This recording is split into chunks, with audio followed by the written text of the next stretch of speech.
In case you're still trying to get your head around what the metaverse is, it's a series of virtual worlds which will become one day the most important new technology platform since the arrival of the web. At least that's what Mark Zuckerberg thinks. He appears to be so convinced that the metaverse will be our future that he announced last week that he is going to create 10,000 new jobs in the EU building. So if you happen to be a believer in the metaverse or the matrix, then be ready to join the real world. This is where you will need to choose between the red pill or the blue pill to forget you ever knew there was a real world out there and rejoin the rest of humanity in serving the machines.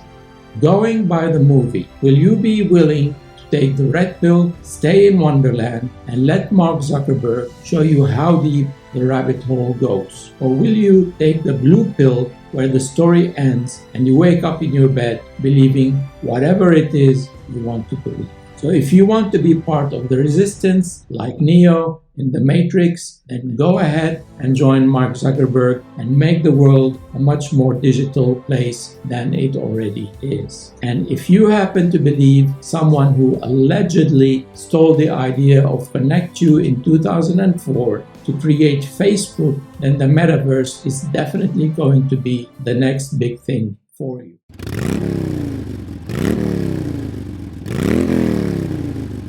What is the metaverse and why does Zuckerberg want Facebook to become an online metaverse? More importantly, will there be multiple multiverses run by different companies? If the metaverse does prove to be a powerful platform, would you want it to be run by him? I spoke to a number of experts who expressed their hopes that Facebook doesn't end up ruling the metaverse and that Mark Zuckerberg will not be building our new world. Even big tech giants who believe they are masters of our universe don't seem to be happy with Mark Zuckerberg ruling the world through the metaverse. Last week, Twitter CEO Jack Dorsey described the metaverse as a virtual world owned by corporations where end users were treated as citizens in a dystopian corporate dictatorship. Regardless of what Jack Dorsey says or believes, the concept of the metaverse is quickly becoming a buzzword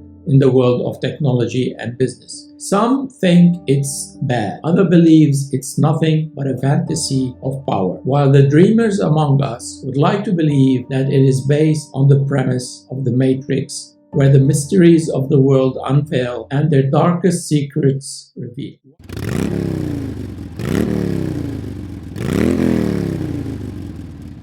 While Mark Zuckerberg is busy building the metaverse, his wealthiest counterparts are doing exactly the same but in totally different universe. Elon Musk, Jeff Bezos, and Richard Branson are trying to create an imaginary celestial paradise where they, not us, can thrive as multiplanetary species.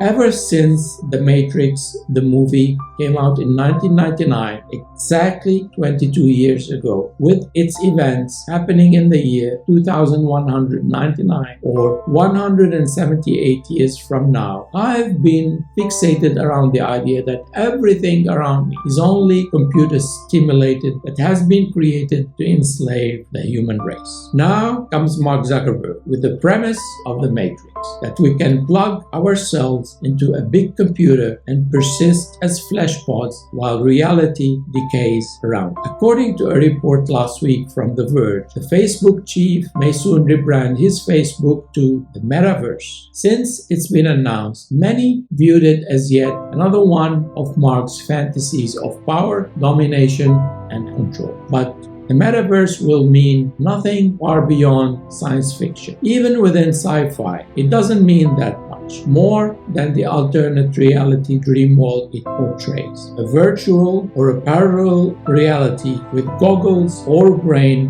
implants. Till now, I cannot figure out if we should be inspired by Mark Zuckerberg's dream or be alarmed by it. For all I care, the metaverse would be nothing but an aspiring name for a virtual or augmented reality. Let's not forget that Facebook owns a company which invests heavily in augmented reality. Giving it the name Metaverse is probably sexier than goggles, just like the cloud sounds better than disk space rental. But what if it turns out to be fundamentally dangerous, with harmful neurological effects that extend outside of it? What if it's nothing but a technological fantasy or a science fictional dream of escape, rather than a place with greener meadows than the soon-to-become old-fashioned social media networks, including Facebook? What if the metaverse is another fictional term for sci-fi trash or space junk? What if the fantasy is bigger than the reality? We all aspire to live our lives beyond a computer screen. We all want to abandon the atoms for the bits, the material for the symbolic, and the realistic for the virtualized. We all dream of a hypothetical matrix or metaverse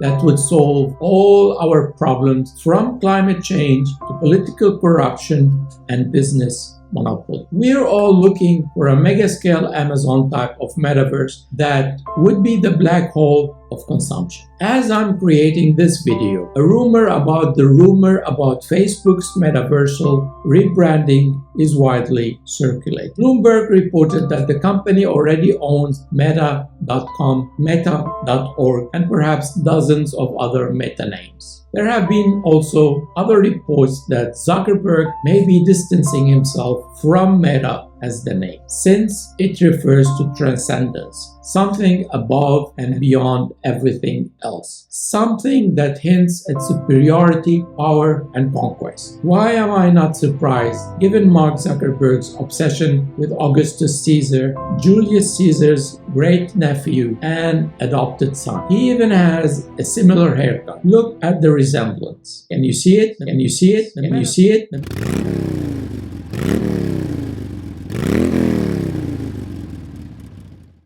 Metaverse, in a meta sense, also means that it's all around us. The closest thing to a god or a creator or a universe within a universe, or a world within a world within a world. That's what the Matrix is all about, isn't it? Let's rewind a little bit, since we are somehow off subject, and ask again, what is the metaverse? Better yet, how are we going to experience it? Is it the nexus point at which the virtual world and the real world intertwine? The answer to that is yes. Like the Matrix, the metaverse is already upon us. It is not an either-or proposition. The future is more likely to exist somewhere in between the world we know and the virtual frontier. The metaverse will combine those two worlds together. This could be in online gaming or even in business networking. I recently read about one company launching a LinkedIn-style metaverse where people's avatars can network, pitch services, and sell products. The promise of the metaverse is the ability to roam freely between realities, or bringing the virtual and real worlds together. Yet, we talk about the metaverse like it's something that's about to happen. The truth is, elements of it are already all around us. For now, technological limitations can only take us so far. But between the 2030s and the 2100s, I am sure we will be able to address those limitations. I'm talking about a future metaverse that marries both virtual and physical worlds instead of being confined to just one.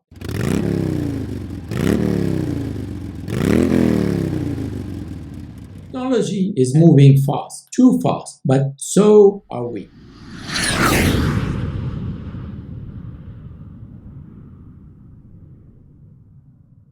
Do you hear that? That's the metaverse calling. Is there anybody out there? Is there anybody out there? This is exactly what is happening at Facebook. Mark Zuckerberg's Goliath has horribly mutilated parts of our society, but it is moving on. It wants to be known less for Facebook Instagram, and WhatsApp, and more for the metaverse. The mix of internet, virtual reality, and augmented reality that could create a much more immersed digital experience. According to tech website The Verge, Facebook will make clear its reincarnation this month by unveiling its new corporate name. A new name, a rebrand, a whole new world of possibilities will open up for Facebook once the metaverse becomes a reality. Will the rebrand fix Facebook? I don't think so. That disaster, formerly known as Facebook, will go on making the same mistakes and nothing will change. The problem doesn't lie with Facebook. It lies with Mark Zuckerberg and his countless missteps. When Facebook engaged adults, their posts were politically or socially divisive, even extremist, and mostly nonsense. And when it engaged teenagers, it and its brainchild, Instagram, damaged their mental health and even made some of them suicidal. Facebook made $33 billion in profit last year from products that could have undermined democracies and mental stability. Its executives put the blame on algorithms and concluded that AI can do all sorts of bad stuff. But what Mark Zuckerberg and his executives won't admit is that Facebook makes a delightful but toxic product. The metaverse promises extraordinary realities, perhaps one in which Facebook is well run. But for now, what the company needs is not a new name and a new identity. It needs a new culture, and the metaverse cannot change that. Facebook cannot own the metaverse. No one can. At most, Facebook can be the gatekeeper to the metaverse, but it cannot own it. A common but mistaken characterization of the metaverse is that it will be a place where all gaming universes will meet. Some of it could be true, but the metaverse is going to be much bigger than that. And we can only realize how big it is once we see the manifestations of it. And those manifestations won't be just screens and digital displays interconnected via network. The gaming industry is likely to be only a small subset of the metaverse. While the metaverse will be the single source of all truth, of all realities, of all manifestations. That's one reason why Facebook will never own